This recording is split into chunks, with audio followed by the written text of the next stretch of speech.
go to Donald Trump in Saudi Arabia. He announced a lot of investment deals, a lot of cross-investment arrangements with Saudi Arabia. That's not surprising, but he's also agreed to lift all sanctions against the Syrian regime.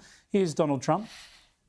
I will be ordering the cessation of sanctions against Syria in order to give them a chance at greatness. The sanctions were brutal and crippling and served as an important function, nevertheless, at the time. But now it's their time to shine. It's their time to shine. We're taking them all off.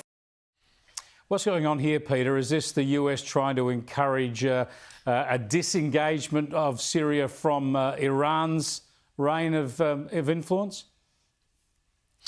Yes, I find this a very surprising decision because we have to remember that the new Syrian leader who ousted President Assad has a background of being an Islamist extremist, jihadist.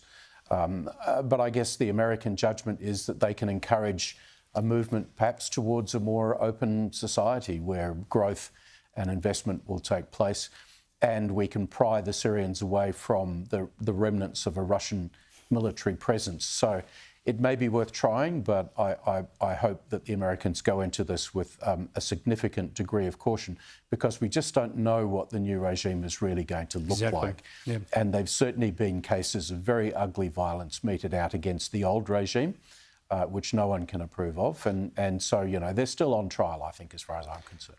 We've got to talk about Qatar's gift to America of a new Air Force One. Here's what Donald Trump said to defend accepting this gift. This is while he's sitting in the old Air Force One, talking to Sean Hannity. The plane that you're in right now is almost 40 years old. It's much smaller. It's much less impressive as it is. Some people say, oh, you shouldn't accept gifts for the country. My attitude is, why wouldn't I accept a gift? Peter, won't Qatar want something in exchange for such a lavish gift? And could you completely debug this control? Would it be completely beyond the remit that Qatar would have some sort of tracking or listening devices in this? So, Chris, do you know, I think it just might be the case that the Qataris do want something from the United States, and they've found a way of dealing with President Trump, which is to offer him some really flashy, shiny gold things. One can only imagine what the interior of a presidential Air Force One looks like when it's designed to Qatari royal family standards. Yeah. Look, I think this is demeaning. I don't think Trump should have accepted it. He comes from a country which produces these aircraft, and he can have one of his own. In fact, there are several being constructed for him now. And yes, on your point, yeah, could you trust that this thing wouldn't be bugged in some way that would be very hard to find?